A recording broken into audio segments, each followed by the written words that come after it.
là c'est le mois d'août, nous avons terminé la production des barrettes la semaine dernière et nous sommes en train de replier les installations des barrettes de la file J1.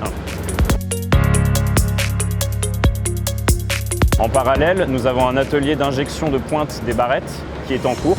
Donc nous avons 10 barrettes à injecter en pointe afin d'améliorer la portance en pointe de barrettes. On fait ça parce que donc, ces barrettes sont ancrées dans les sables du Sparnacien et vis-à-vis des efforts verticaux qu'elles reprennent, il convient d'améliorer leur coefficient de pointe afin qu'elles puissent reprendre les charges futures des immeubles qui viendront s'asseoir sur ces barrettes. Dans un premier temps, donc nous avons des tubes de réservation dans chaque barrette. Ce sont 6 tubes en diamètre 102 dans lesquels on va venir forer au coulis. C'est un forage d'imprégnation. Donc on vient forer jusqu'à la base de la barrette.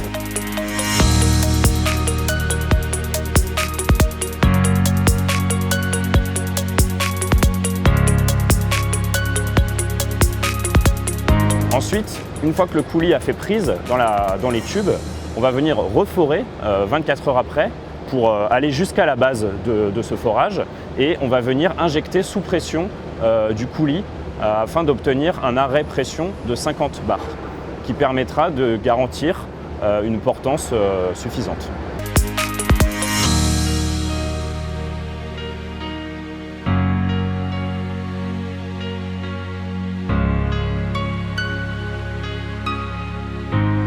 Ce mois-ci, on a coulé notre premier béton structurel dans le plus blindé. C'est le démarrage de la semelle file J1, 33 mètres cubes.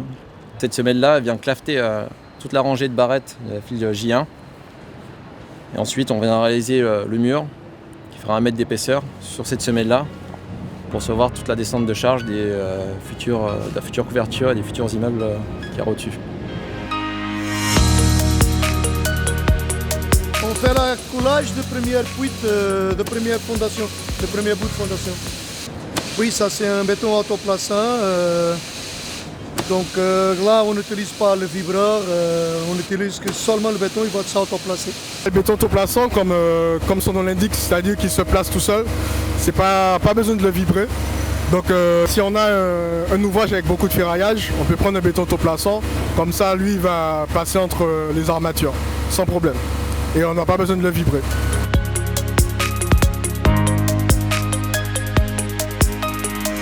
On a commencé le terrassement ce mois-ci. Donc juste avant de terrasser, on doit d'abord mettre les premiers lits de buton. Ce butonnage permet de maintenir l'écran pendant la phase de terrassement.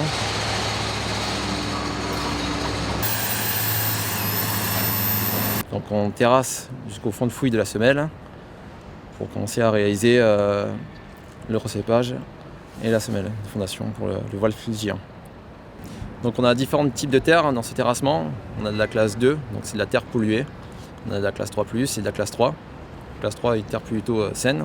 Ces types de terres sont bien localisés. On a appelé un laboratoire pour analyser cette terre et nous faire un quadrillage dans quelle zone se trouvent les terres polluées.